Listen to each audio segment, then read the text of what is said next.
Bagaw! Ako ba niyan?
Oh, ano ang gagawin dyan?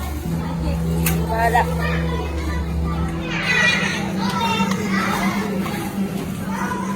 No, dito na ako. Saka na. Yan, dito na ako.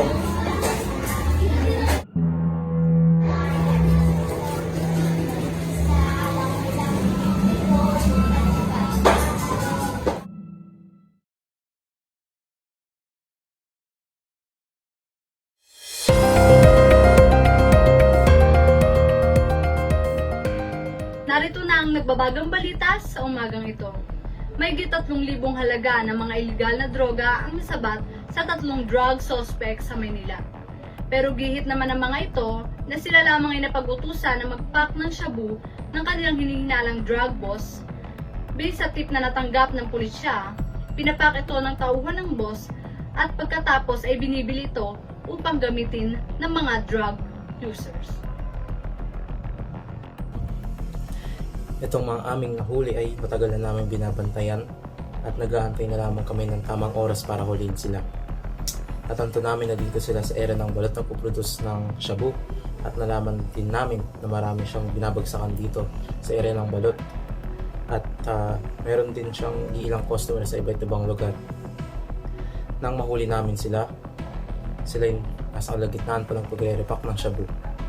After namin napusasan yung mga adik, inilang namin ang halaga ng mga shabu at ito ay aabot sa halagang 30,000 pesos. At nang tanungin namin, ang alibay nila ay nautusan lamang sila ng kanilang boss. Hindi makaharap ang dalawang lalaking ito nang mahuli ng mga pulis na gumagamit ng pinagbabawal na gamot. Mayroong 3 pakete ng shabu ang nakita at bukod doon ay may nahuli rin ng mga pulis ng 1 bultong shabu na nakalagay sa system. Naharap ang mga sospek sa kasong paggamit ng pinagbabawal na gamot at patuloy na iniimbestigahan ang mga sospek laban sa kaso na inaharap nila ngayon. Iid naman ng mga sospek na napag-utusan lamang sila ng pinakahead na pinagkukunan nila ng shabu.